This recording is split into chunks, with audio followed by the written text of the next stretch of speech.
Rezultati dosadašnjih istraživanja provedenih u svijetu i u Hrvatskoj među školskom djecom ukazali su na potrebu razvoja i implementacije preventivnih programa za kardiovaskularne rizike prije nego što se usvoje rizične navike i ponašanja. Zdravlje srca naših najmlađih u fokusu je pedijatrijske kardiološke ordinacije Poliklinike Medikol. U programu Radija Kaj s nama je doktorica medicine, specijalist pedijatar, subspecijalistica pedijatrijske kardiologije Petra Detoni iz Poliklinike Medikol.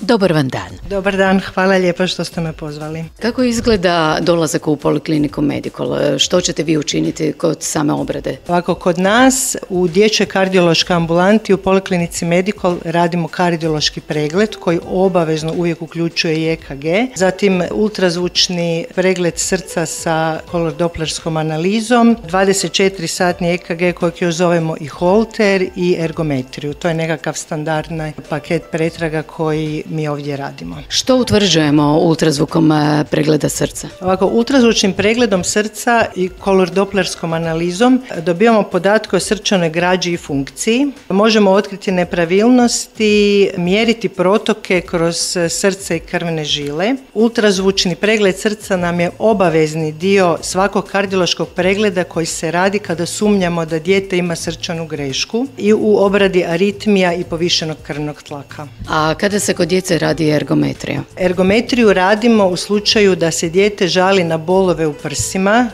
najčešće kod napora, zatim u slučaju da dijete ima zaduh u naporu, u obradi nesvjestica i aritmija, a služi nam i za procjenu tjelesne kondicije djece i u sklopu preventivnih pregleda za sport. Kada je djeci potrebno napraviti EKG? EKG mi radimo u sklopu svakog kardiološkog pregleda, a EKG se obavezno radi u sklopu preventivnih pregleda za sport ili u sklopu preoperativne obrade, to su nekakve situacije gdje obavezno moramo napraviti EKG, a u slučaju da liječnik sumnja da dijete ima srčanu aritmiju, odmah se mora napraviti i taj nalaz. Kada se srce u djece snima kolor-doplerom i kako zapravo izgleda cijela ova pretraga? Svaki ultrazvučni pregled srca uključuje kolor-doplersku analizu, zapravo jedno bez drugoga se ne radi. U slučaju da moramo procijeniti srčanu funkciju, sam kolor-dopler služi tome da mjerimo protoke i kroz srčane strukture i kroz same krvne žile, jer na taj način možemo otkriti različita suženja, možemo otkriti na temelju kolor-doplerske analize i dopunski pregledati